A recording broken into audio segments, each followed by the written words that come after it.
Solution chapter में ही concentration terms continue रहेगा।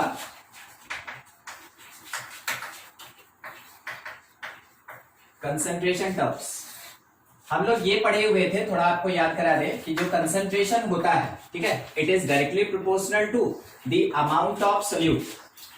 Amount of solute इसके साथ directly proportional, inversely proportional to amount of solvent, और इसके साथ inversely proportional to the amount of solution.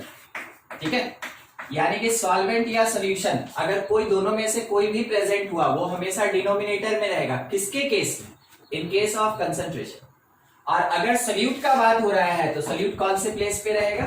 वो न्यूमरेटर में रहेगा, वो डायरेक्टली प्रोपोर्शनल होगा। किसके साथ? कंसंट्रेशन के साथ। इसमें पहला कंसंट्रेशन टर्म हम लोग जो पढ़े थे स्ट्रेंथ, ये पिछले क्लास में पढ़े थे। और स्ट्रेंथ जो होता है ये ग्राम पर लीटर में निकालते हैं।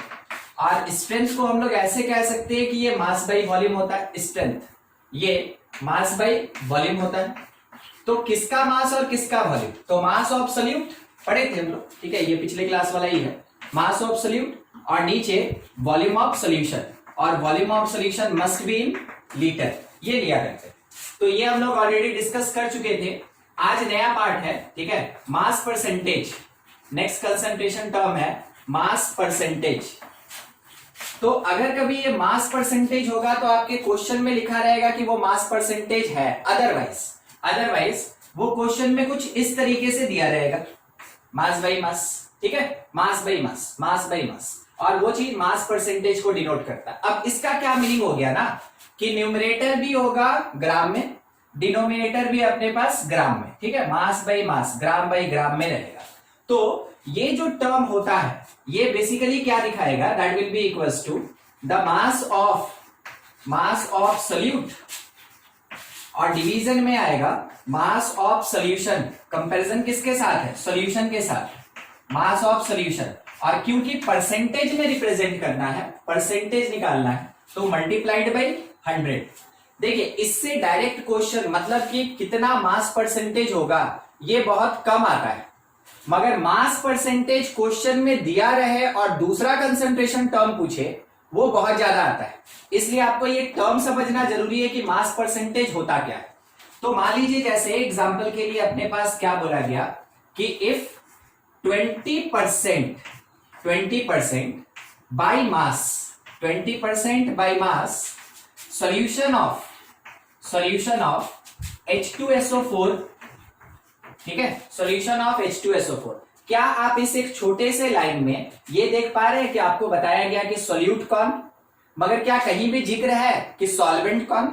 एक बार पढ़ लीजिए आप, 20% by mass solution of H2SO4, ठीक है, कहीं नहीं बताया सॉल्वेंट कौन। अगर आपके क्वेश्चन में सॉल्वेंट बहुत क्लियर नहीं दिया गया है, यानी मेंशन नहीं किया गया है, तो solvent must be water. Solvent कौन हो जाएगा? वाटर हो जाएगा अपने, ठीक है। इसका मतलब है कि यहां केवल जो सॉल्यूशन लिखा है ना ये क्या बन जाएगा? Aqueous solution. अगर आपके क्वेश्चन में लिख दिया एक्वस सॉल्यूशन तो बहुत बढ़िया, अगर नहीं लिखा, सॉल्वेंट नहीं बताया, इसका मतलब है कि वहां पे सॉल्वेंट कौन हो जाएगा? वाटर। और आप इसको देख के इतना तो पहचान पा रहे हैं कि सोल्यूट जो है, सोल्यूट मेरा सल्फ्यूरिक एसिड H2SO4 है। अब ये 20% बाई मास का मीनिंग क्या होगा वो चीज समझिए। 20% बाई मास का मीनिंग क्या होगा? 20% को अगर हम चाहे तो 20/100 ऐसे लिख सकते हैं। 20% को मैथमेटिकली 20/100 लिख सकते हैं। और ये क्योंकि बाई मास है, मास परसेंटेज है, तो that is mass of solute by mass of solution. इसका मीनिंग ये हो गया 20 gram of H2SO4 in 100 gram of solution, ठीक है। तो 20% बाई मास, ये जो एक छोटा सा चीज लिखा 20% बाई मास, इसका मीनिंग हम क्या समझे? 20 ग्राम सोल्यूट प्रेजेंट होगा 100 ग्राम सोल्यूशन के अंदर, ठीक है। और ये जो डेटा आप एक्सट्रैक्ट किए हैं ये किसी दूसरे कंसंट्रेशन टर्म के कैलकुलेशन में यूज में आता है, ध्यान रखिएगा। ये डायरेक्ट कैलकुलेशन लगभग ना के बराबर हो सकता है। छोटा मोटा क्वेश्चन आपसे पूछा जाए कि हाँ कैलकुलेट करके बताओ बाई मास कितना होगा, हो सकता है, मगर ज्यादातर इसका एप्लीकेशन होता है कि ये डेटा आपके क्वेश्चन में दिया रहेगा, ये दिया रहेगा और दूसरा कंसंट्रेशन टर्म पूछा जाएगा।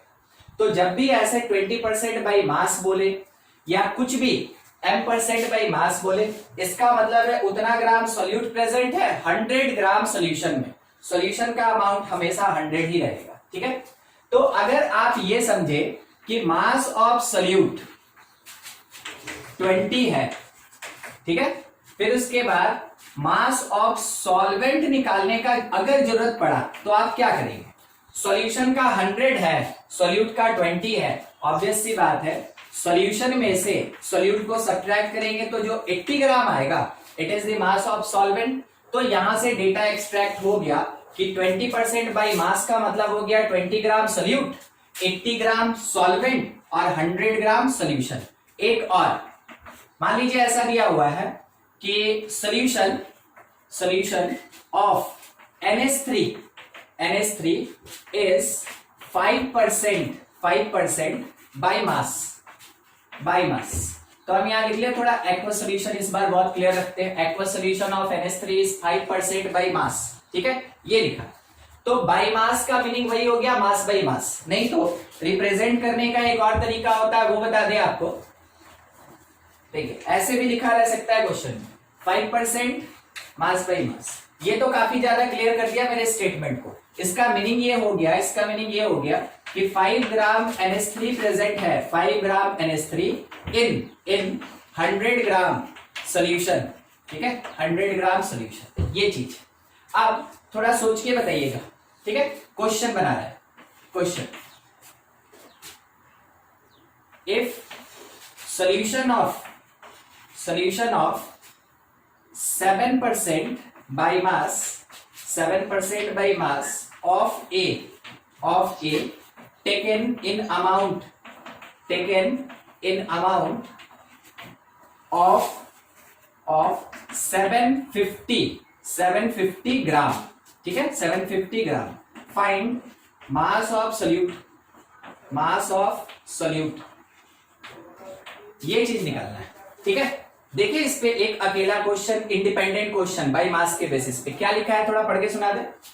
If solution of 7% by mass, मेरे काम का चीज, ठीक है, ऑफ ए, ये सोल्यूट का नाम हम दे दिए हैं ए, टेकन इन अमाउंट ऑफ 750 ग्राम, यानी वो जो 7% मास का, 7% बाय मास का सोल्यूशन था, 7% बाई मास का जो सोल्यूशन था वो कितना अमाउंट हम लेके चले, 750 ग्राम। तो बोला गया कि इस 750 ग्राम सोल्यूशन में सोल्यूट का कितना मास होगा वो कैलकुलेट करके दीजिए। शायद आप क्वेश्चन समझ गए हो, ठीक है। कैलकुलेशन स्टार्ट करते हैं।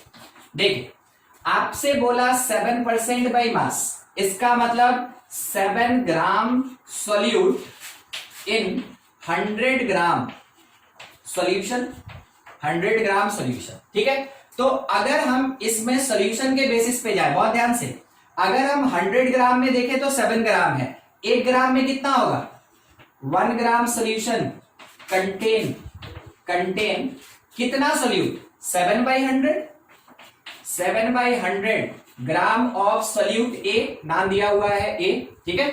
अब हमको निकालना कितने में, 750 में, तो 750 ग्राम सोल्यूशन कंटेन छोटा सा चीज है, थोड़ा ध्यान दीजिएगा, ठीक है। 7/100 मल्टीप्लाइड बाई 750 आप इसको सॉल्व कर लें, जो आ गया उतना ग्राम अपने 750 ग्राम सोल्यूशन के अंदर सोल्यूट प्रेजेंट है, ठीक है। फिर से देखें, यहां पे ये कैंसिलेशन, फिर उसके बाद 5 से 2 टाइम में, 5 से 15 टाइम में, 15 7 टाइम में 105 देगा, और 105 डिवाइडेड बाई 2 इट इज 52.5, ठीक है। तो 52.5 ग्राम ए निकला कितने के अंदर, 750 ग्राम सॉल्यूशन के अंदर। तो ये हुआ इसका एप्लीकेशन कि जब कभी भी अपने पास कुछ डेटा दिया गया तो उसके बेसिस पे किसी एक particular given amount of solution के अंदर सोल्यूट का अमाउंट पूछा जा सकता है। ठीक है, ये एक एप्लीकेशन हुआ। बाकी आगे कंसंट्रेशन टर्म पढ़ेंगे तो फिर इसका और एप्लीकेशन देखेंगे, मतलब ये बार बार आता रहेगा मास परसेंटेज। आप इसको नोट कर लें, कुछ डाउट है तो पूछ लीजिए।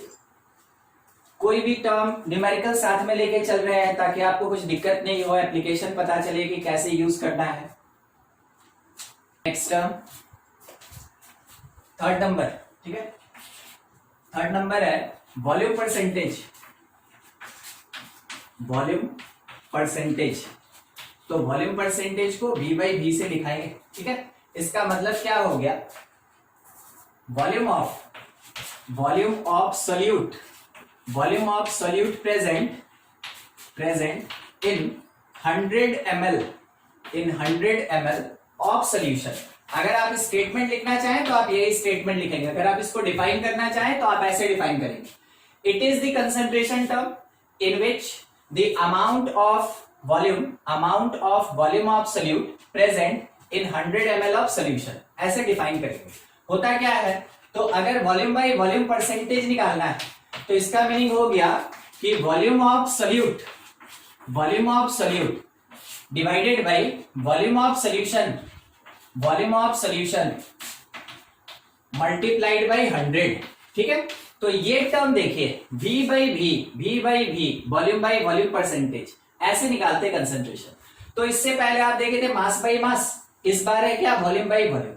तो अपने पास दोनों का अमाउंट किस में होना चाहिए, या तो मिलीलीटर या लीटर, कोई भी ऐसा एक पर्टिकुलर कोई भी यूनिट होना चाहिए दोनों के लिए। ठीक है, वैसे एग्जाम्पल के लिए जैसे देखिए बोला गया कि if 30 ml of A present in 470 ml of B। ठीक है, तो बोला गया find volume by volume percentage of solution AB। ठीक है, देखिए यहां पे दो सब्सटेंस है, ठीक, 1 2 और सॉल्यूशन है मेरे पास AB।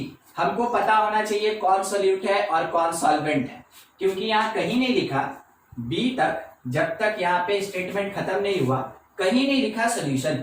ठीक है, बोला कि A प्रेजेंट है किसके अंदर, B के अंदर। तो देखिए B का अमाउंट ज्यादा, A का अमाउंट कम है, तो आप उसके बेसिस पे डिक्लेयर कर सकते हैं कि A यहाँ पे सॉल्यूट की तरह बिहेव कर रहा है और B का अमाउंट ज्यादा, इस कारण से ये किसकी तरह बिहेव करेगा, सॉल्वेंट की तरह बिहेव करेगा। बेसिक में पढ़े थे हम लोग, ठीक है, जब स्टार्ट हुआ था उस टाइम में, कि जिस किसी भी कंपोनेंट का अमाउंट ज्यादा होता है दैट इज कॉल्ड सॉल्वेंट, जिस कंपोनेंट का अमाउंट कम होगा उसको सॉल्यूट कहते हैं। तो ये बाय द कॉन्सेप्ट हम डिक्लेयर किए कि A सॉल्यूट है और B सॉल्वेंट है। अब AB मेरा सॉल्यूशन है, तो AB कैसे बना था, A और B को मिला के। तो थोड़ा सोच के एक जवाब दीजिएगा, अगर वॉल्यूम ऑफ सॉल्यूशन AB निकालना चाहें तो क्या आपको ऐसा नहीं लगता है कि A और B जुड़ जाएगा।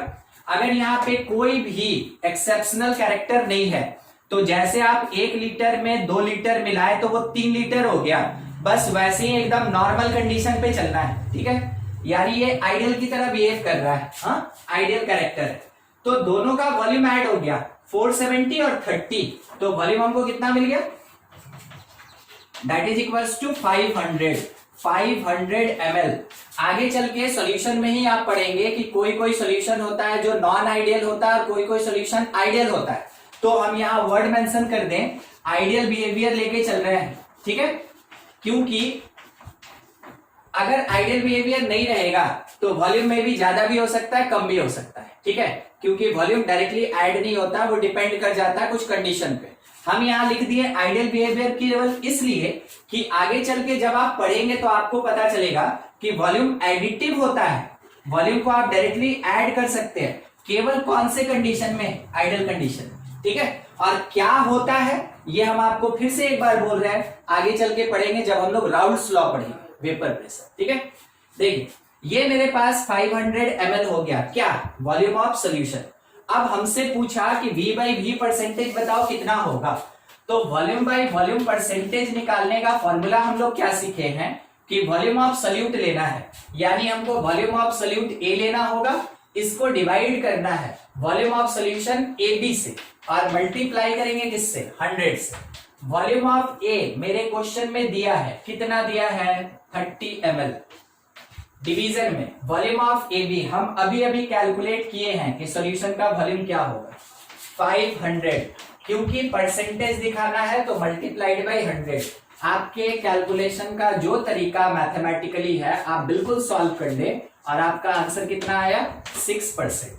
ठीक है, ये जो मेरे पास डेटा प्रोवाइडेड था उसमें वॉल्यूम बाय वॉल्यूम परसेंटेज जो निकला सॉल्यूशन ए बी का वो 6% होगा। ध्यान दीजिएगा, इसी के बारे में एक दो डिक्लेरेशन दे रहे हैं। 6% वॉल्यूम बाय वॉल्यूम, इसका मतलब ये हो गया 6 gram of solute a present in 100 gram, sorry gram नहीं होगा, मेरा मिस्टेक, मिलीलीटर, वॉल्यूम का बात कर रहे हैं ना, millilitre, present in 100 millilitre of solution A B.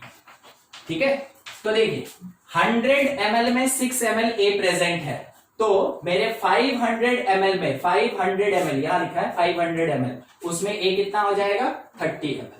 तो आपके पास ये डेटा दिया हुआ रह सकता है, ये निकालने बोल सकता है जैसा इससे पहले क्वेश्चन में देखे, या फिर आपके पास अमाउंट दोनों का दिया हुआ है और उसके बेसिस पे वॉल्यूम बाय वॉल्यूम परसेंटेज पूछ सकता है। एक छोटा सा क्वेश्चन लिख दे रहे हैं, आप इसको नोट कर लेंगे और ये क्वेश्चन थोड़ा सॉल्व कीजिएगा तो ठीक है।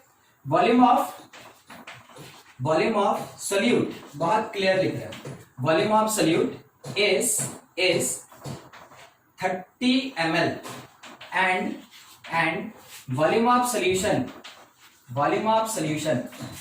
is 1000 ml, 1000 ml लिखा है वो लास्ट में। ठीक है, find volume by volume percentage, बस इतना ही चाहिए, वॉल्यूम बाय वॉल्यूम परसेंटेज। आप कैलकुलेट कर लें, इसको नोट कर लीजिए और उसको कैलकुलेट करके आंसर बताइए हमको बस।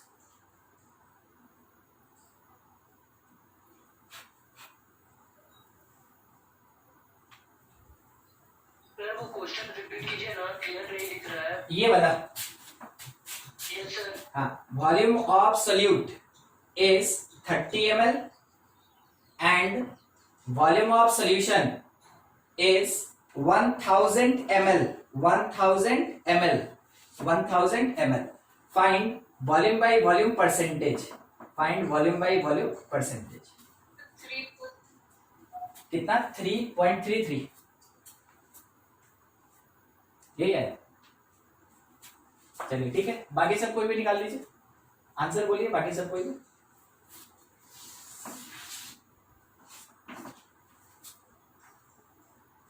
ठीक है, ज्यादा बड़ा कुछ नहीं है, वॉल्यूम बाय वॉल्यूम परसेंटेज लिखा है। ठीक है, that is equals to volume of solute, division में वॉल्यूम ऑफ सोल्यूशन डायरेक्ट दिया, मल्टीप्लाइड बाय 100, ऐसा, तो ये कट गया। अच्छा 3 आप बोले थे ना, 3%, कितना हो जाएगा, 3%। अगर कोई आपसे ये पूछे, चलिए इसी में ऐड कर लेते हैं, देखिए सबको ही बना लीजिएगा और अगर किसी को कुछ डाउट है तो आप हमसे जरूर पूछें। ठीक है, सॉल्यूशन चैप्टर में से न्यूमेरिकल का बहुत ज्यादा सिग्निफिकेंस होता है, इसलिए न्यूमेरिकल का हर एक टर्म समझ में आना चाहिए और आपको बनाने भी आना चाहिए। ठीक है, तैयार रहिएगा उसके लिए। मान लीजिए जैसे इसी क्वेश्चन में हम लोग से ये पूछा गया कि फाइंड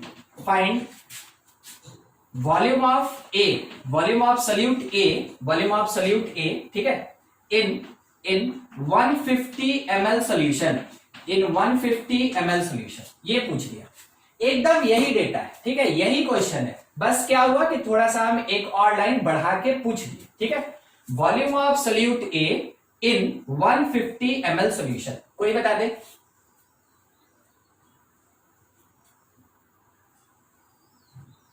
नहीं, 4.5 ml, 4.5 ml। देखिए आप थोड़ा छोटे में बता रहे हैं, ठीक है, लंबा लंबा बनाना हो गया, अब थोड़ा सा शॉर्टकट में। 3% मतलब 100 में 3 है, 100 में 3 है, हमसे पूछा 150 में कितना होगा, तो 1.5 मल्टीप्लाइड बाई 3, 1.5 मल्टीप्लाइड बाई 3 कितना आएगा, 4.5। अगर हमसे पूछता कि 200 ml सॉल्यूशन में ए कितना होगा, ए का अमाउंट बताइए, बोलिए फिर से। डायरेक्ट कैलकुलेशन, सेम क्वेश्चन नहीं आया। 6 ml होगा, 6 ml 100 में 3% का मतलब क्या, 100 में 3 तो 200 में कितना, 2 इंटू 3 6 हो जाएगा। अच्छा मान ले रहे हैं जैसे अगर 500 में पूछता तो क्या करते, 500 में नहीं 5 इंटू 3 करते, अरे इस 100 में निकला ना, हाँ इस 100 में निकला 3 तो 500 में पूछ रहा है तो 5 गुना 3 15 होगा। हाँ एकदम ठीक। ऐसे ऐसे छोटा छोटा कंक्लूजन हम बस आपको बता रहे हैं, क्वेश्चन आप बना दिए हो गया, मगर इसका और आगे क्या पूछा जा सकता है उसके लिए अब एक एक क्वेश्चन लिखेंगे तो थोड़ा टाइम जाता है ना, तो आपको इसका एप्लीकेशन फटाफट समझना है कि हाँ कैसे कैसे कैसे। मान लीजिए जैसे 1000 में पूछ दिया तो 1000 में 30, अरे बहुत कोई फंस के रह गया, अब 1000 के लिए 10 से गुना करना पड़ेगा। यही पे क्वेश्चन में वही चीज लिखा हुआ था, ठीक है, यह क्वेश्चन में वही चीज लिखा। चलिए ठीक, नोट हो गया ना, हटा दें हम इसको, आप इसका स्क्रीनशॉट ले लीजिए, ठीक है, या इसमें से है ना कोई टर्म ऐसा जिसमें दिक्कत है तो आप हमसे पूछ ले। इसमें हम लोग स्ट्रेंथ पढ़ लिए, मास बाय मास पढ़ लिए, ठीक है, देखिएगा क्या क्या पढ़ लिए, स्ट्रेंथ पढ़ लिए, ठीक है, मास बाय मास पढ़ लिए और इसके साथ में वॉल्यूम बाय वॉल्यूम पढ़ लिए, ठीक है। ये 3 चीज अभी कंसंट्रेशन में अपना खत्म हो गया, ध्यान से। फर्स्ट था अपने पास स्ट्रेंथ, ठीक है, सेकेंड अपने पास है mass by mass percentage, third अपने पास है वॉल्यूम बाय वॉल्यूम परसेंटेज, ठीक है, 3 चीज हो गया। नेक्स्ट पे डील कर रहे हैं, आगे बढ़ रहे हैं, इसको ध्यान में रखिएगा, ये दूसरे जगह पे अभी फिर से यूज में आएगा। 4th नंबर, ठीक है, 4 नंबर पे बात कर रहे हैं मोलैरिटी, मोलैरिटी, ठीक है, रिप्रेजेंटेड बाय कैपिटल एम। अब मोलैरिटी क्या होता है, इसके लिए सबसे पहला चीज, it is a concentration term, it is a concentration term in which n moles present in 1 liter of solution, 1 liter of solution, ठीक है।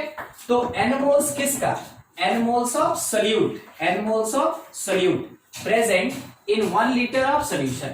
तो मोलैरिटी किसको कहते हैं, it is the number of moles of solute present in 1 litre of solution. Molarity क्या होता है, it is number of moles of solute present in 1 litre of solution, उसी को मोलैरिटी कहते हैं। यानी कि मोलैरिटी के लिए अगर फॉर्मूला लिखना हो तो that is equals to the number of moles of solute, आप 11th क्लास में पढ़े हैं सम बेसिक कॉन्सेप्ट में, divided by volume of solution, volume of solution. और सॉल्यूशन का वॉल्यूम किस में होना चाहिए, it must be in litre. तो अगर हमको ml में दे दिया तो हम क्या करेंगे, हम इसको कन्वर्ट करेंगे, कैसे ml से लीटर कन्वर्ट करेंगे, 1000 से डिवाइड करके। तो बिल्कुल उसी कॉन्सेप्ट पे आगे बढ़ रहे हैं, देखिएगा molarity that is equals to n/v। अगर ये लीटर में है तो इतना ही फॉर्मूला खत्म। अगर बाय द वे नीचे में वॉल्यूम मेरे पास मिलीलीटर में, तो इसका मतलब इसको डिवाइड करेंगे 1000 से तो मैथमेटिकली वो 1000 ऊपर पहुंच गया, यानी इतना होगा। अब हम लोग नंबर ऑफ मोल्स के लिए भी फॉर्मूला जानते हैं। नंबर ऑफ मोल्स के लिए फॉर्मूला हम लोग क्या जानते हैं कि mass of solute bye molar mass of solute, ये मिल गया नंबर ऑफ मोल्स के प्लेस पे। उसके साथ में वॉल्यूम ऑफ सोल्यूशन है, अगर हम इसको ml में लेके चले तो ऊपर में 1000, ये आ गया मेरे पास एक फॉर्मूला जो हम डायरेक्ट अप्लाई कर सकते हैं bye given amount of solute, molar mass तो हम निकाल ही सकते हैं, एंड वॉल्यूम ऑफ सोल्यूशन। तो आपके काम का चीज कौन कौन, ये 3 पार्ट लिखें, तीनों में से जैसा डेटा दिया रहेगा आप बस उसके अकॉर्डिंग ही सॉल्व करेंगे, ठीक है।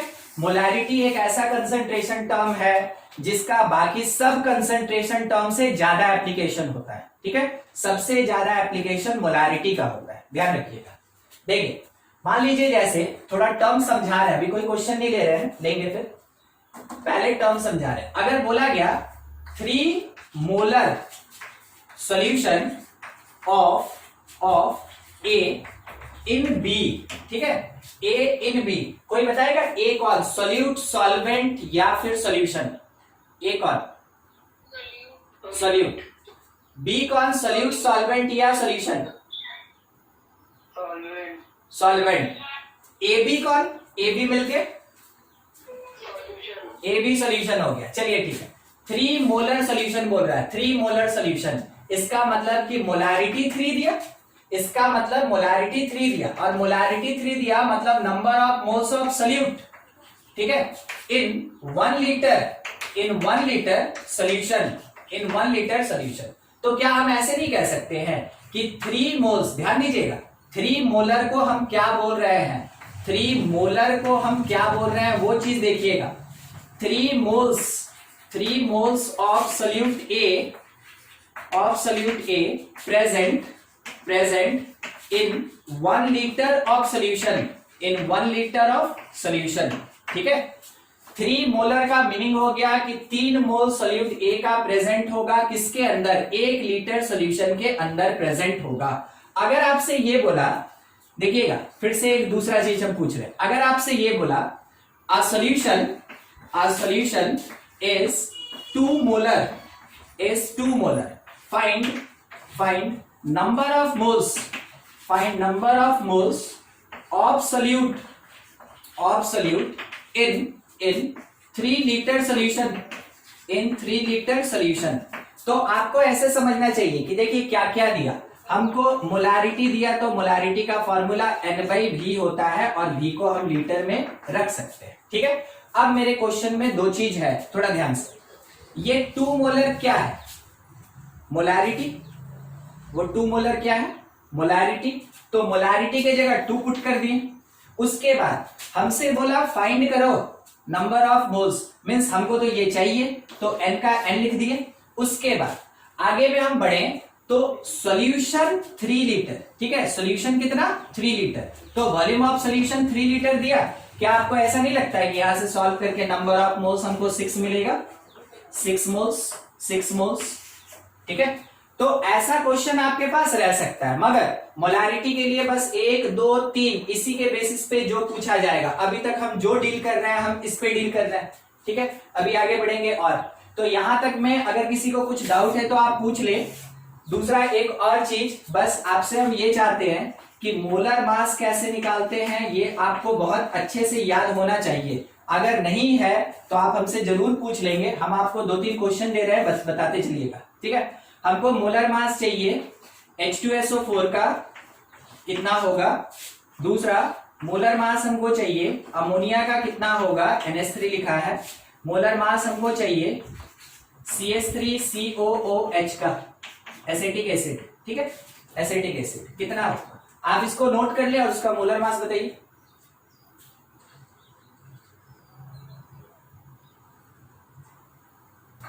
H2SO4 100 चला गया, ज्यादा हो गया, 117, ये ठीक है 17, और इधर वाला सर CH3CO3 का चला आएगा 60, हाँ ठीक, देखिए जो बना लिए बहुत बढ़िया। अगर किसी का नहीं बना तो देखिए बेसिक चीज है, एक्चुअली में हम लोग एक्सपेक्ट करते हैं कि आप 11 में पढ़े हैं तो आपको याद होगा, बस हम आपको याद दिलवा रहे हैं, ठीक है, और कुछ नहीं। बाकी हम जानते हैं कि हाँ आपको आता है।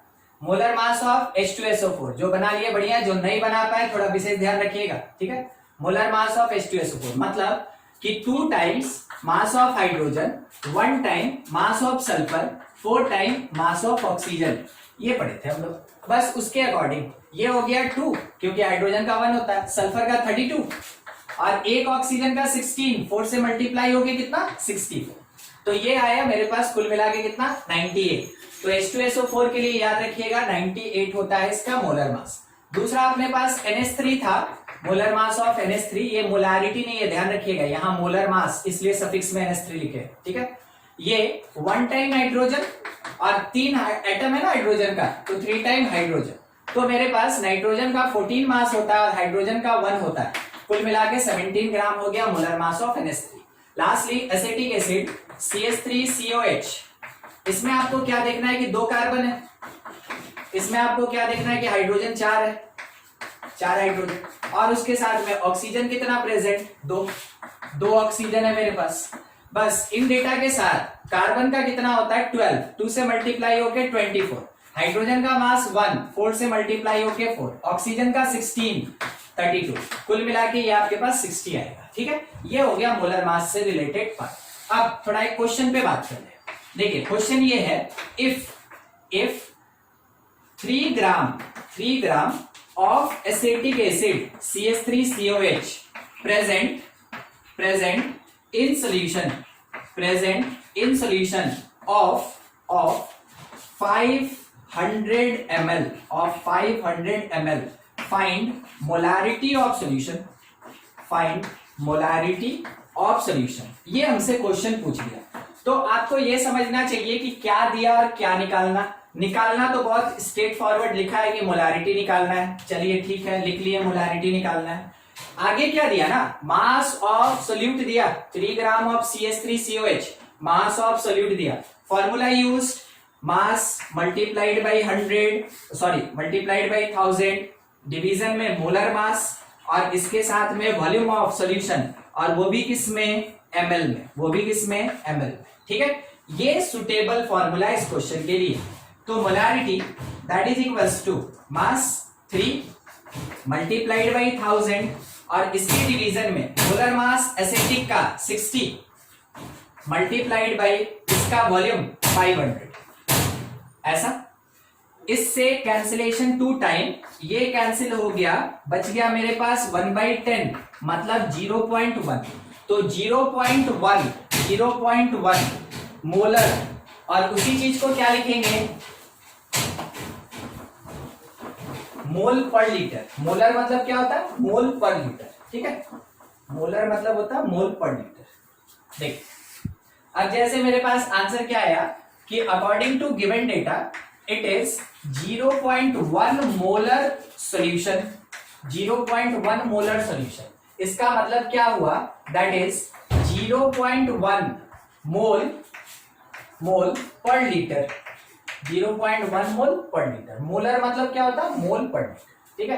तो ये था इसका एप्लीकेशन कि हाँ हम कैसे यूज कर सकते हैं। एक और क्वेश्चन आपके लिए, आप इसको नोट कर लें, ठीक है, और आपके लिए है, सॉल्व करेंगे। If 34 gram of NH3 present in solution of 300 ml, find number of moles of NH3 and molarity of solution ये ठीक है, ये आपका क्वेश्चन है, बिल्कुल उसी के जैसा है, बस इसमें हम एक नंबर ऑफ मोल्स लगा दिए, कोई बड़ा चीज नहीं है, ऑलरेडी आता है आपको, ठीक है। निकालिए, सॉल्व करके बताइए, आंसर बताइए, उधर नोट कर लीजिए, एकदम कॉपी पेन लेके बैठिए, फटाफट काम करना स्टार्ट कीजिए। 6.6 मोल आया 2 और मोलारिटी आया 6.6, ठीक है।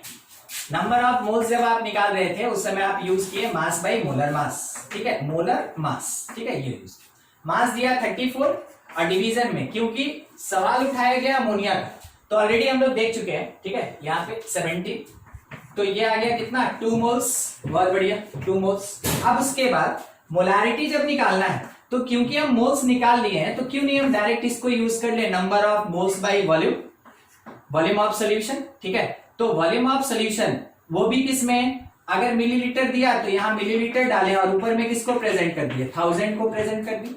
अब अपना कैलकुलेशन है, नंबर ऑफ मोल्स 2 था मल्टीप्लाइड बाई 1000, और इसके साथ में नीचे वॉल्यूम, तो वॉल्यूम दिया 300 ml। जो भी अपने सॉल्व करने का तरीका है उसके अकॉर्डिंग 20/6 मतलब 6.66 मोलर, इसको ऐसे भी दिखाते हैं 6.66 मोलर, इसको ऐसे भी लिखते हैं 6.6 मोल्स पर लीटर, ठीक है, ऐसे भी लिखा जाता है। चलिए ठीक, ये था मोलारिटी से रिलेटेड पार्ट, और अभी बाकी है इसमें, आप इसको कंप्लीट करें फिर आगे बढ़े। किसी को कुछ डाउट है तो जरूर पूछ लीजिएगा।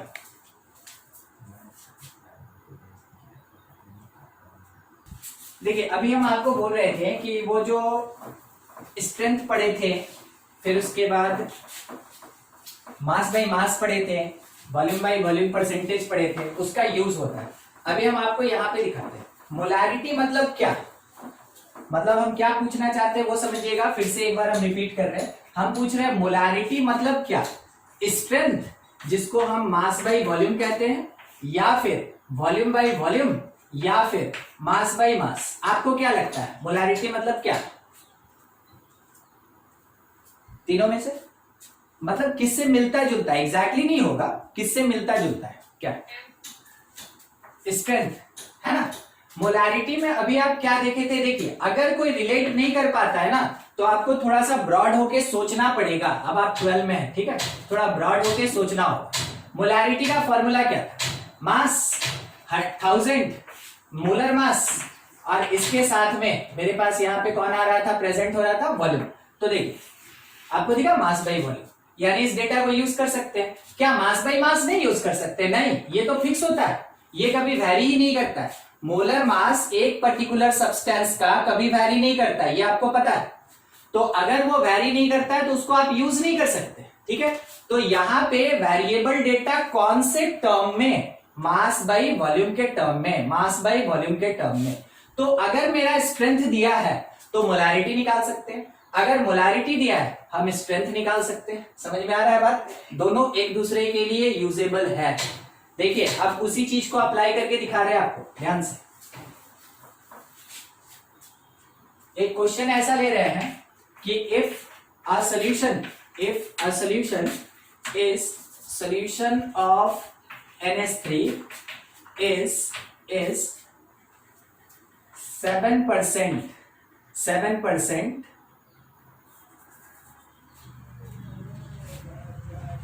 is of strength, is of, थोड़ा वर्ड बनाना पड़ेगा वैसे, is of strength 7। तो बोला गया फाइंड मोलारिटी, बहुत स्ट्रेट फॉरवर्ड, फाइंड मोलारिटी। अब देखिए क्या हुआ ना कि दो कंसंट्रेशन टर्म एक साथ ले लिया। अगर आप इसमें भी वीक है तो गलती होगा, अगर आप इसमें भी वीक है तो गलती होगा, इसलिए दोनों स्ट्रांग होना चाहिए, मींस कंसंट्रेशन आना चाहिए। हमसे क्वेश्चन में क्या बोला? सबसे पहला चीज कि स्ट्रेंथ जो है ना वो 7 है, स्ट्रेंथ सॉल्यूशन का 7 है। तो हमको ये समझ में आया कि इसका मतलब हुआ कि जो मास ऑफ सॉल्यूट होगा इन ग्राम और बाय वॉल्यूम ऑफ सॉल्यूशन होगा इन लीटर, वो मेरा 7 है। तो हम इसको ऐसे यूज कर सकते हैं। मतलब हमको क्या मिला? हमको मास मिल गया सॉल्यूट का, ठीक है, मास ऑफ सॉल्यूट, क्या नाम है उसका? NH3, that is equals to 7 gram. क्या हमको वॉल्यूम ऑफ सॉल्यूशन मिला? वॉल्यूम ऑफ सॉल्यूशन हमको मिल गया, कितना मिला हमको? 1 लीटर। कितना मिला? 1 लीटर। बोलिए इन डेटा में किसी को दिक्कत है? इन डेटा में किसी को कोई दिक्कत है? कुछ ऐसा जो नहीं समझ में आया कि यहां पे ये दिया था तो ये कैसे हो गया सर? ऐसा कुछ भी हाँ पूछिए, कोई है? नहीं, बहुत बढ़िया, चलिए ठीक। तब आगे बढ़े। अब हमको याद आया कि निकालने बोला मोलारिटी का फॉर्मूला हुआ करता था mass 1000 by molar mass are multiplied by volume, ठीक है। और वॉल्यूम मेरे पास किस में? मिलीलीटर में होना चाहिए, ये हमको समझ में आ गया। चलिए ठीक। मास था 7 इंटू 1000। आपको याद होगा अगर 1000 रहता है तो वॉल्यूम किस में रहता है? ml में रहता है, ठीक है। तो 7 इंटू 1000 डिवीजन में मोलर मास, सब्सटेंस देख के हमको पता चल गया मोलर मास क्या होगा, ठीक है। और मल्टीप्लाइड बाय 1000, ये कैंसिल, 7/17 अप्रॉक्स फिगर निकाल लीजिए। 4 टाइम में 68 देता है, 2 बच गया, लगभग 1 हो गया, खत्म, ठीक है। 2 डेसिमल तक सफिशिएंट है। तो मोलारिटी हमको क्या मिला? Molarity of this solution is 0.41, ठीक है, मोलर। और इसी चीज को हम कैसे लिखते हैं? 0.41 मोल्स पर लीटर, ठीक है। तो देखिए मोलारिटी आ गया मोल्स पर लीटर में, और मेरे क्वेश्चन में जो स्ट्रेंथ दिया था ये दिया हुआ था मास बाई लीटर में, मास बाई लीटर में, ठीक है। तो ये था मेरे पास ग्राम बाई लीटर स्ट्रेंथ, और अगर मोल्स बाई लीटर आ गया इसका मतलब ये कौन, मोलारिटी हो गया। कुछ ये तरीका होता है कन्वर्ट करने का। दूसरा एक और चीज देखिएगा, फिर से समझिएगा, क्वेश्चन एक और ले रहे हैं, दूसरा टर्म यूज कर रहे हैं, दूसरा टर्म यूज कर रहे हैं, ध्यान से, न्यूमेरिकल्स है, बहुत यूजेबल होता है। ये बोला गया फाइंड मोलैरिटी, सीधा find molarity of solution of CH3COH of 25% by mass, 25% by mass, such that density is 1.04, ऐसा कुछ 1.04 पूरा यूनिट ले ले हम, ग्राम पर ml होता है यूनिट, डेंसिटी के लिए होता है ना, ग्राम पर ml। अब देखिए ये डेंसिटी यहाँ क्या करता है, डेंसिटी यहाँ पे मास को वॉल्यूम में या वॉल्यूम को मास में कन्वर्ट करने के लिए रिलेटेड टर्म है। डेंसिटी है जो मास को वॉल्यूम से जोड़ेगा और वॉल्यूम को मास से जोड़ेगा। तो डेंसिटी प्रेजेंट होना, इसका मतलब अब आप क्वेश्चन में वॉल्यूम को मास में और मास को वॉल्यूम में कन्वर्ट कर सकते हैं, इतना फ्लेक्सिबिलिटी रखिएगा। मेरे क्वेश्चन में दिया क्या, 25% बाई मास बोला, 25% बाई मास बोला। मेरा पहला वही काम का statement, 25% by mass of CH3COOH solution. इसका मीनिंग क्या निकला, इसका मीनिंग निकला कि mass of CH3COOH that is 25 gram, और इसका मीनिंग क्या निकला कि जो मास ऑफ सॉल्वेंट होगा, सॉरी सॉल्यूशन होगा, mass of solution that is equals to 100 gram. बस इस एक स्टेटमेंट से हमको दो चीज मिल गया, मास ऑफ सॉल्यूट मिला 25 ग्राम और मास ऑफ सॉल्यूशन मिला 100 ग्राम, ठीक है। हमसे पूछा क्या, हमसे पूछा मोलारिटी, हमसे पूछा मोलारिटी। अगर हमसे मोलारिटी पूछा तो हमको मास ऑफ सॉल्यूशन का जरूरत नहीं है, हमको वॉल्यूम ऑफ सॉल्यूशन चाहिए। तो volume of solution that is equals to mass by density कि mass into density, mass by density, ठीक है। वॉल्यूम निकालना है तो मास बाई डेंसिटी। तो मेरे पास बस हम फॉर्मूला लिख रहे थे, थोड़ा कैलकुलेशन हम यही करना चाहते हैं। मास मेरे पास कितना है 100, देखिएगा 100 नहीं दिखेगा तो बोलिएगा, और डेंसिटी कितना 1.04, ऐसा 1.04 लिखा है ये, ठीक है। अप्रॉक्स फिगर में अगर हम बात करें अप्रोक्सीमेटली, तो हमको लगता है ना ये लगभग 98 के करीब आ जाएगा, लगभग, ठीक है। अप्रॉक्स फिगर में बात करते हैं, लगभग ये 98 ग्राम सॉरी मिलीलीटर के करीब आ जाएगा, ठीक है। तो ये हुआ तरीका जबकि हम मास को कन्वर्ट कर दिए वॉल्यूम में। अब जब वॉल्यूम प्रेजेंट है सॉल्यूशन का, मास ऑफ सॉल्यूट प्रेजेंट है, ऑब्वियस सी बात है हम मोलारिटी निकाल सकते हैं, ठीक है। तो मोलारिटी के लिए यहां थोड़ा देखिएगा, जगह खाली दिख रहा है, यहां सॉल्व करते हैं, ठीक है। थोड़ा बड़ा बड़ा दिखेगा।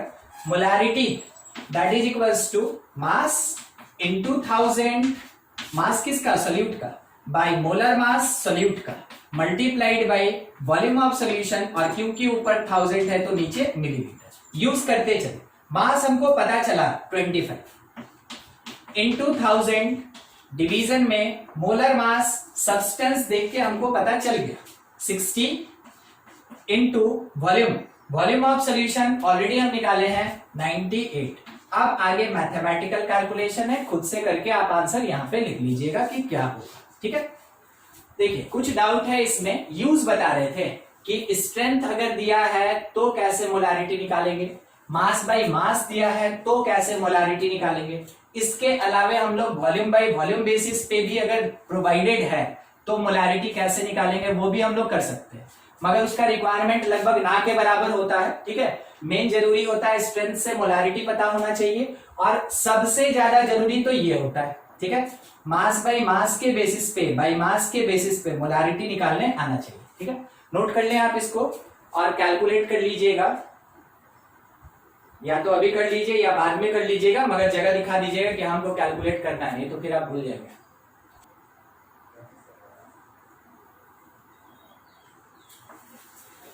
अच्छा एक चीज पूछते हैं, मान लीजिए एक सॉल्यूशन है 4 मोलर का, ठीक है, मोलारिटी उसका 4 है, एक दूसरा सॉल्यूशन है 3 मोलर का, मोलारिटी उसका 3, ठीक है। अगर दोनों को मिक्स कर देंगे, आपको क्या लगता है मोलारिटी कितना होगा, 4 से ज्यादा कि 3 से कम, या दोनों के बीच में? नहीं सुने? 4 मोलर का, 4 मोलर का एक सॉल्यूशन है, एक सॉल्यूशन है 3 मोलर का, ठीक है, 3 मोलर का, दोनों को इंटरमिक्स कर दिए। अब हम ये पूछ रहे हैं मोलारिटी 4 से ज्यादा होगा या 3 से कम होगा या इन बिटवीन 3 एंड 4 होगा? बिटवीन का चांसेस सबसे ज्यादा है और बिल्कुल होगा भी, बिल्कुल होगा भी, ठीक है।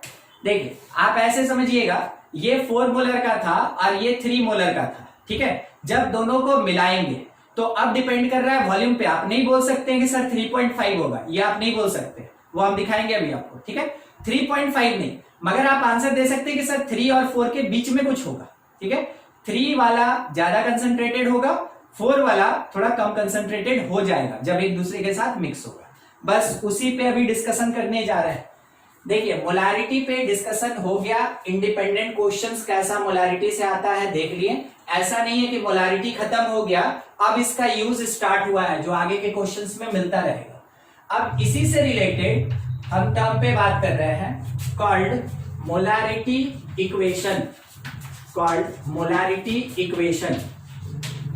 अब आपको यह पता होना चाहिए कि कब मोलारिटी यूज करें और कब मोलारिटी इक्वेशन यूज करें। ध्यान रखिएगा, मोलारिटी इक्वेशन कब यूज करते हैं, क्या होता है बताएंगे, मगर उससे पहले कब यूज करते हैं वो सुन लीजिए, ठीक है। अपॉन डाइल्यूशन, अपॉन डाइल्यूशन, ठीक है, यूज मोलारिटी इक्वेशन। वैसे केस में मोलारिटी इक्वेशन यूज किया जाता है, ठीक है। डाइल्यूशन का मतलब क्या होता है? डाइल्यूशन का मतलब पूछ रहे हैं? हाँ ठीक, ठीक है। आप जैसे अभी बोले कि उसमें पानी मिक्स करना, बिल्कुल आप एक्वस सॉल्यूशन के लिए एकदम करेक्ट आंसर दिए। अगर हम उसको जनरल बात बोले तो हम बोलेंगे सॉल्वेंट का अमाउंट इंक्रीज करना, सॉल्वेंट का अमाउंट इंक्रीज करना, that process is called dilution, ठीक है। तो हम लोग कभी भी सॉल्यूट का अमाउंट कम नहीं कर सकते, मगर किसका बढ़ा सकते हैं, डाइल्यूशन कर सकते हैं, यानी कि सॉल्वेंट का अमाउंट बढ़ा सकते हैं। एक सिंपल सा हम आपको एग्जांपल दे रहे हैं, थोड़ा समझने का कोशिश कीजिएगा, ठीक है।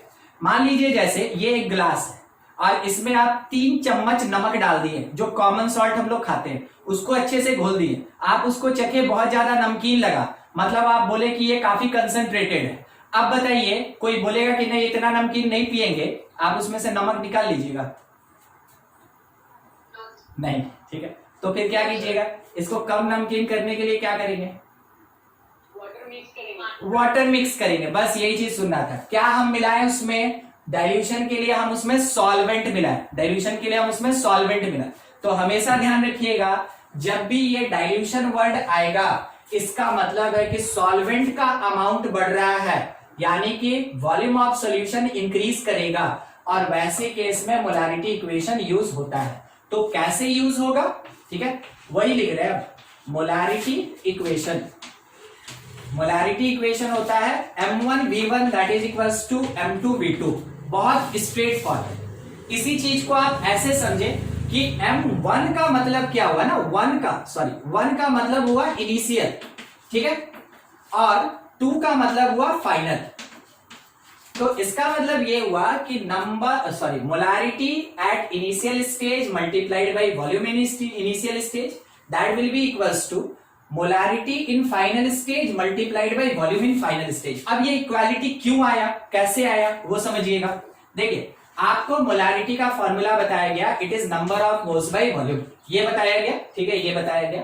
अगर आपसे कोई बोलेगा कि थोड़ा बताओ नंबर ऑफ मोल्स कितना, आप बोलिएगा देखिए इन दोनों को मल्टीप्लाई कर लीजिए, आपको नंबर ऑफ मोल्स मिल जाएगा। हम बोले बहुत बढ़िया, ठीक है। नंबर ऑफ मोल्स निकालने का मतलब molarity multiplied by volume, molarity multiplied by volume, हमको नंबर ऑफ मोल्स मिल गया। अब स्टार्टिंग में, ठीक है, ये फर्स्ट सॉल्यूशन, फर्स्ट केस है, ठीक है, वही सॉल्यूशन है, फर्स्ट केस है। अब इसमें क्या हुआ कि स्टार्टिंग में M1V1 था, मतलब आप बोले कि इसका नंबर ऑफ मोल्स N1 था, ठीक है, या N था, ऐसा कुछ। अब अगली बार आप क्या किए, सेकेंड स्टेज, तो आप समझ रहे हैं ना, फर्स्ट से सेकेंड जाना मतलब हम कौन सा प्रोसेस कर रहे हैं, डाइल्यूशन प्रोसेस कर रहे हैं। तो ऑब्वियस सी बात है, जब इस फर्स्ट सॉल्यूशन में कुछ सॉल्वेंट मिलाया गया था, ठीक है, जब यहां पे कुछ सॉल्वेंट मिलाया गया था तब जाके मेरा सॉल्यूशन डाइल्यूट हुआ। तो 2 इज डाइल्यूटेड देन 1। यहां पे कौन कौन प्रेजेंट होगा, M2 होगा, V2 होगा। तो आप थोड़ा सोच के बताइए, N1 होगा कि N2 होगा? यहां N2 होगा, हम बोले N1 होगा, गलत साबित करके दिखाइए, नहीं तो हम आपको कर देंगे गलत, ठीक है। हम बोले N1 होगा, मेरा स्टेटमेंट क्या था, N1 होगा, ठीक है। बिल्कुल हमको लग रहा था कि N2 होना चाहिए। आप आंसर जो दिए ना, वो रनिंग में स्टूडेंट बिल्कुल देगा। वो देखा M1 V1, वो बोला N1, ठीक है। वो देखा M2 V2, वो बोलेगा सर N2 होगा। मगर सर क्या बोल दिए कि ना बाबू N1 होगा, ठीक है। अब सवाल खड़ा हो गया, कैसे, सुनिएगा। यहां पे, अच्छा यहां पे नहीं, यहां पे याद होगा, ये उठाए मतलब कौन सा, सॉल्ट सॉल्यूशन। आप क्या किए थे, इसका नमकीन यानी इसका जो भी सॉल्ट था, वो सॉल्ट था, उसका इफेक्ट कम करने के लिए आप उसमें क्या डाले थे, सॉल्वेंट डाले थे। आप नमक बाहर नहीं निकाले थे। यानी कि स्टार्टिंग में जो सॉल्ट का नंबर ऑफ मोल्स था, फाइनल स्टेज में उसका नंबर ऑफ मोल्स सेम रहेगा कि नहीं, हाँ कि ना? समझे सब कोई? लगता है नहीं समझे, लगता है नहीं समझे। चलिए ठीक है, मान लीजिए जैसे कि मेरे पास सॉल्ट का बात कर रहे थे ना, NaCl। आपको पता है इसका मास कितना होता है, मोलर मास जो होता है, इसका मोलर मास दैट इज 59 ना, 35 23 58.5, ठीक है, 58.5 इतना। अगर हम आपसे ये बोल दिए कि एक कंटेनर था, इसमें हम 5.85 ग्राम सॉल्ट लिए, फिर उसके बाद हम इसमें पानी मिला दिए, ठीक है, तो ये स्टार्टिंग में 1 लीटर का था और यहां पहुंच के 2 लीटर का बन गया, 2 लीटर का बन गया। सॉल्ट का अमाउंट 5.85 रहेगा कि घट जाएगा कि बढ़ जाएगा, बस आपसे ये पूछ रहे। 1 लीटर था, पानी मिलाए, सॉल्ट का अमाउंट घट जाएगा कि बढ़ जाएगा कि वही रहेगा, सेम रहेगा।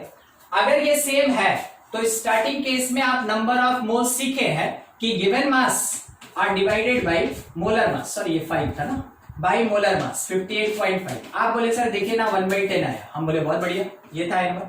उसके बाद हम बोले कि देखो डाइल्यूशन हो गया, तब क्या, आप बोले सर N2 होगा, N2, हम बोले बहुत बढ़िया। फिर से कितना कैलकुलेशन, 5.85, बोले given mass by molar mass ले लीजिए सर, तो हम पूछे कितना आया, आप बोले सर 1/10 आया। हम बोले क्या अंतर है N1 और N2, आप बोले कुछ नहीं, दोनों से। क्या आप कॉन्सेप्ट को समझे, क्यों अपॉन डाइल्यूशन हम total number of moles of solute है, ये सॉल्यूट है, नंबर ऑफ मोल्स सॉल्यूट का है, वो सेम रहेगा। क्यों N1 को N1 ही दिखाएं, क्योंकि N1 N1 के बराबर होगा, इसलिए M1 V1 M2 V2 के बराबर होगा, ठीक है। कॉन्सेप्ट समझ में आया, ये फॉर्मूला कहां से आया, बस वही चीज आपको समझाया जा रहा था।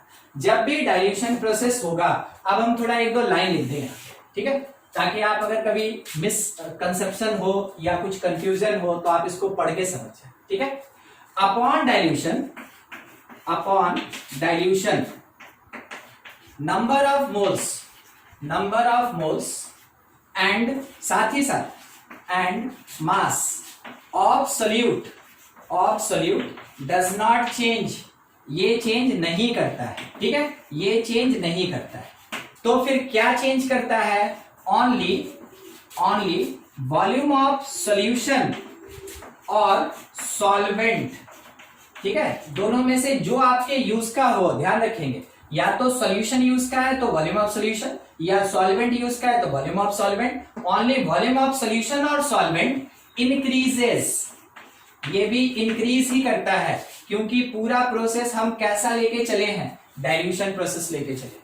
तो डाइल्यूशन प्रोसेस से आपको एक बात याद रखना पड़ेगा कि उसमें सॉल्यूट का अमाउंट चेंज नहीं होता है, उसका मोल्स चेंज नहीं होता है। किसका चेंज होता है, सॉल्यूशन का चेंज होता है, सॉल्वेंट का चेंज होता है। और चेंज भी होता है तो डिक्रीज नहीं करता है, बल्कि क्या करता है, इंक्रीज करता है। चेंज भी होता है तो क्या करता है, इंक्रीज करता है, ठीक है। ये हुआ डाइल्यूशन प्रोसेस। अगर आपके क्वेश्चन में ये बोला गया कि किसी सॉल्यूशन के अंदर किसी सॉल्यूशन के अंदर सॉल्वेंट का अमाउंट बढ़ाया गया या x ml या x लीटर वाटर ऐड किया गया, तो आप ये समझेंगे वाटर ऐड हुआ या सॉल्वेंट इंक्रीज किया, मतलब प्रोसेस है मेरा डाइल्यूशन। और अगर उसमें मोलारिटी से रिलेटेड कुछ भी पूछा तो आपको यही फॉर्मूला लगाना होगा, that is called molarity equation. ठीक है, देखिए ये वाला चीज तो बस समझाने के लिए था, ये आपका अभी कुछ वैसा नोट वोट नहीं करना है, इसमें क्या नोट कीजिएगा। हम यहाँ पे क्वेश्चन बना लेते हैं ना, ठीक है, ताकि आपको इसका सिग्निफिकेंस भी दिख जाए, एप्लीकेशन पता चल जाए। देखिए क्वेश्चन में ये कहा गया, if solution contain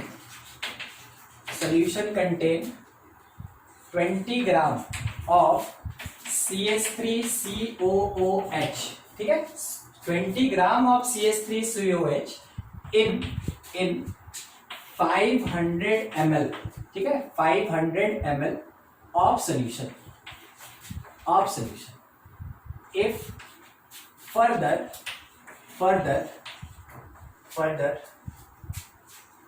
300 ml of water added to solution, find final molarity या concentration कह सकता है ऑफ सॉल्यूशन। ठीक है, देखिए पढ़ लीजिए और आपको ये समझ में आना चाहिए कि कैसे हम इसका बात किए। अगर आप ऊपर देखें ना तो आपको एक चीज दिखेगा, मास दे दिया है और वॉल्यूम दे दिया है, हम इसको निकाल सकते हैं, ठीक है, या चाहे तो हम दोनों को निकाल सकते हैं, वो मेरे पे डिपेंड करता है। हमको अगर इसका फॉर्मूला आता है तो हम इसको निकालेंगे, अगर हमको दोनों को मिला के फॉर्मूला आता है हम दोनों को निकालेंगे। ठीक है, दूसरा यहां पे बोला कि देखो क्या किया गया कि उस सॉल्यूशन में 300 ml और सॉल्वेंट मिलाया गया, बहुत स्ट्रेट है, 300 ml of water added, 300 ml solution मिलाया, सॉरी सॉल्वेंट मिलाया गया। तो जैसे ये लाइन पढ़े हम यहां तक, ठीक है, 300 ml ऑफ वाटर एडेड, मेरे दिमाग में आया कि प्रोसेस तो डाइल्यूशन है, और अगर प्रोसेस डाइल्यूशन है और मोलारिटी का बात हो रहा है तो मोलारिटी इक्वेशन लगेगा। तो क्वेश्चन में कहीं नहीं लिखा रहेगा कि मोलारिटी इक्वेशन यूज करो बाबू, ठीक है, आपको बस बताया हुआ रहेगा क्या हो रहा है। आप देखिएगा कि सर क्या बताए थे कि कौन सा वर्ड हुआ तो क्या यूज करना है, ये याद रहेगा, क्वेश्चन तुरंत बनेगा। ठीक है, देखते चलिएगा। इनिशियली बना रहे हैं, हाँ, इनिशियली अगर हम बात करें तो आपको ये याद कि n निकलेगा m1 इंटू v1 से, ठीक है, तो हमको चाहिए m1 v1, तो क्यों नहीं हम नंबर ऑफ मोल्स निकाल लें किसका, एसिटिक एसिड का। तो आपको ये पता कि इसका मास कितना, means molar mass, given mass तो 20 है और मोलर मास 60, दैट इज 1/3, ठीक है, 1/3 मिल गया हमको number of moles of acetic acid. और अगर इसका नंबर ऑफ मोल्स मिल गया, इसका मतलब हमको m1 v1 कंबाइंड मिल गया, हमको मोलारिटी अलग से निकालने का जरूरत नहीं है, हमको m1 इंटू v1 एक साथ मिल गया। समझे आप इस बात को, हाँ कि ना? ठीक, क्लियर, चलिए यहां तक आ गया। अब इसके बाद हमको पता है कि जो n1 होगा that is equals to m2 v2, तो मोलारिटी m2 चाहिए और v2 का मतलब कोई बताएगा हमको कितना,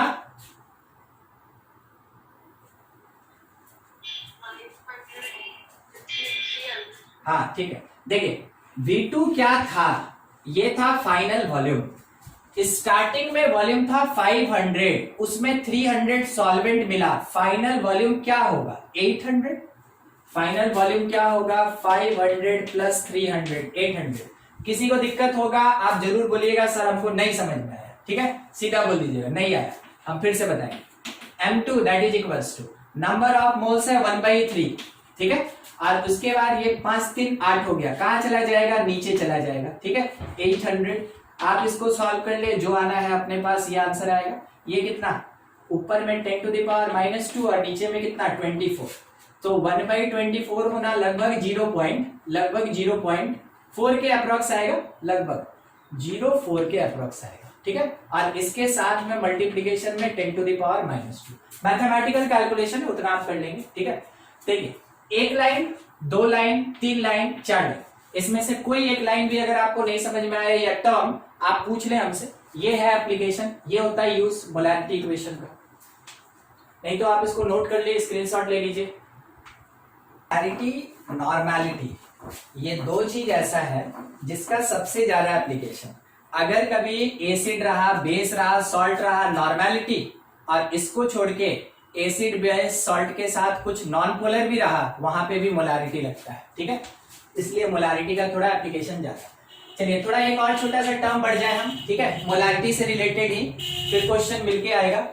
देखिए नेक्स्ट है अपने पास molarity, molarity of mixture of solution. इस पे बात करें, मिक्सचर ऑफ सॉल्यूशन। ठीक है, molarity of mixture of solution, यानी एक सॉल्यूशन है, दूसरा सॉल्यूशन है, दोनों को मिक्स कर दिए, या तीन सॉल्यूशन है उसको मिक्स कर दिए। अब यहां पे जब कभी भी मिक्सचर ऑफ सॉल्यूशन का बात होगा तो ध्यान रखिएगा, डिस्कशन कर रहे हैं किसके लिए, ठीक है, डिस्कशन कर रहे हैं किसके लिए, for non polar, for non polar और non electrolytic, non electrolytic solution. ठीक है, इलेक्ट्रोलिटिक सॉल्यूशन किसको कहते हैं, जैसे एसिड का सॉल्यूशन, बेस का सॉल्यूशन, सॉल्ट का सॉल्यूशन होता है ना, उसको इलेक्ट्रोलिटिक कहते हैं। तो हम यहाँ पे मेनली डिस्कशन कर रहे हैं क्योंकि मोलैरिटी उसी के लिए होता है जो नॉन पोलर होता है या फिर नॉन इलेक्ट्रोलिटिक सॉल्यूशन होता है उसके लिए। ठीक है, जो आयनिक ना होता है। एक मिनट,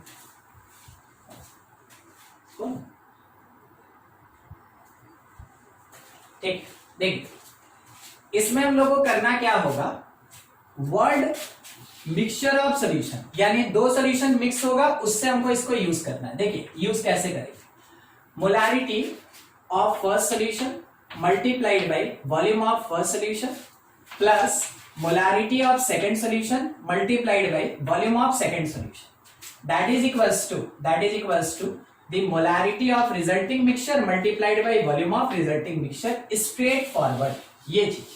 ठीक है, अब ये हमको नहीं समझ में आया कि कैसे हुआ, ये कैसे हुआ, तो M1 V1 आप समझे N1 होगा M1 into V1 molarity into volume that is equals to number of moles of solute, कौन से केस में, first solution, plus number of moles of solute second case में।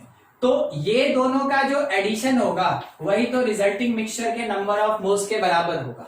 ठीक है, देखिए हम क्या बोल रहे हैं, फिर से एक बार समझने का कोशिश कीजिए। ये चीज कि इक्वेशन आया कैसे। मेरे पास एक सॉल्यूशन था, इसमें 3 मोल था ए का, ठीक है, एक और सॉल्यूशन था, इसमें 2 मोल था बी का। अब क्या किए कि ये वाला उठा के इसके ऊपर डाल दिए तो मिक्सचर बन गया। ठीक है, इसको उठा के इसके ऊपर रख दिया ऐसे, ठीक है, मिक्सचर बन गया। ऊपर था 2 मोल और नीचे था मेरे पास 3 मोल।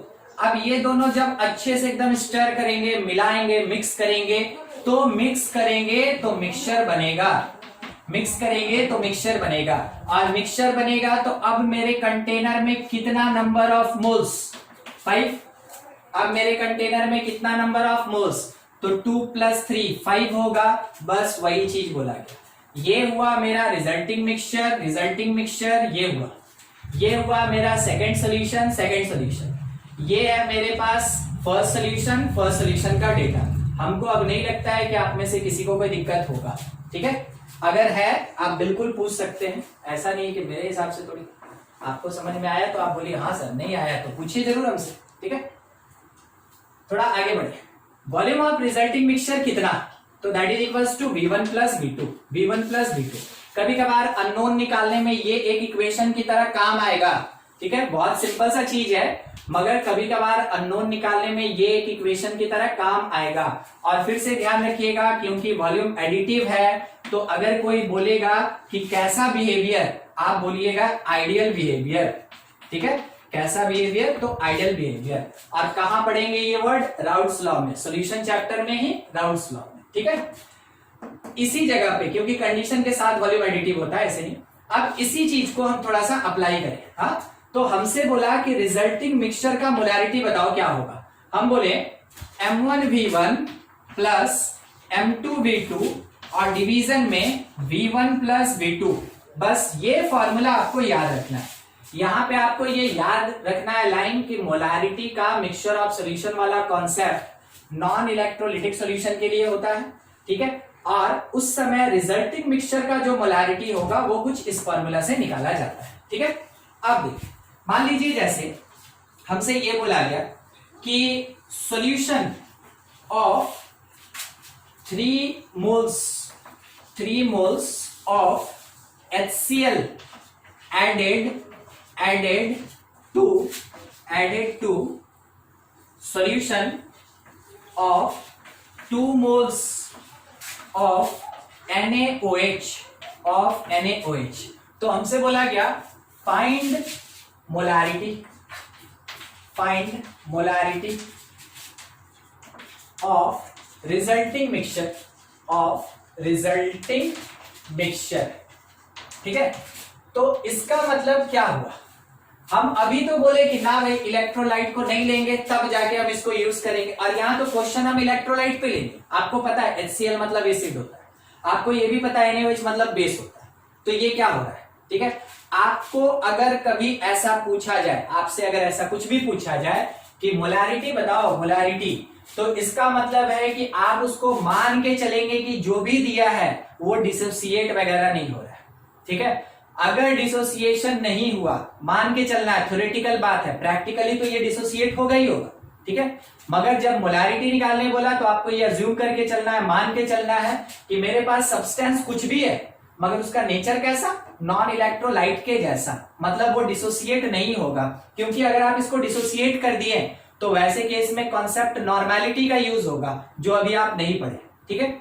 समझ गए आप मेरी बात को कि इलेक्ट्रोलाइट था मगर क्योंकि मोलारिटी मांगा तो हम ये अज्यूम करके बना रहे हैं कि इसमें डिसोसिएशन वगैरह नहीं होगा, ठीक है। कुछ दिक्कत अभी इतना जो बोले हम 2-3 मिनट, उसमें कोई पार्ट जो नहीं समझ में आया, चलिए ठीक है, तब निकालते हैं।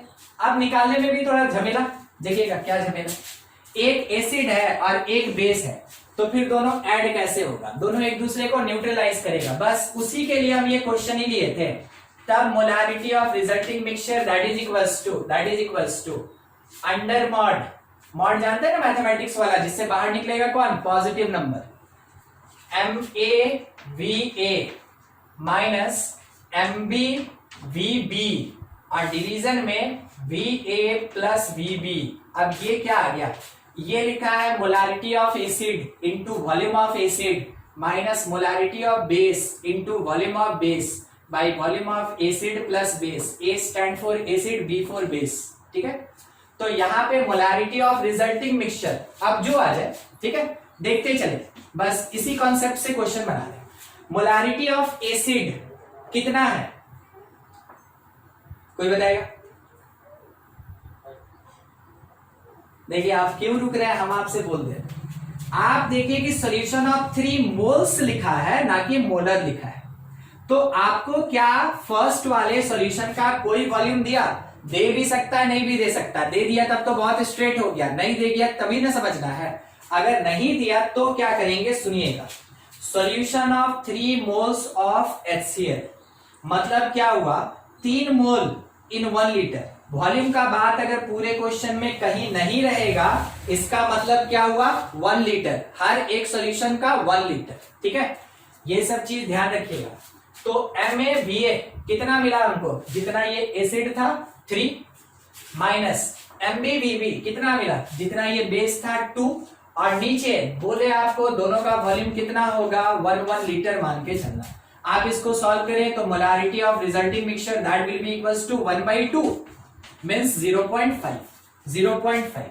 अब 0.5 जो आया, हमको ये नहीं समझ में आया कि ये एसिडिक होगा कि बेसिक होगा कि न्यूट्रल होगा। अगर आप में से कोई बता सकता है तो बता दे फिर से।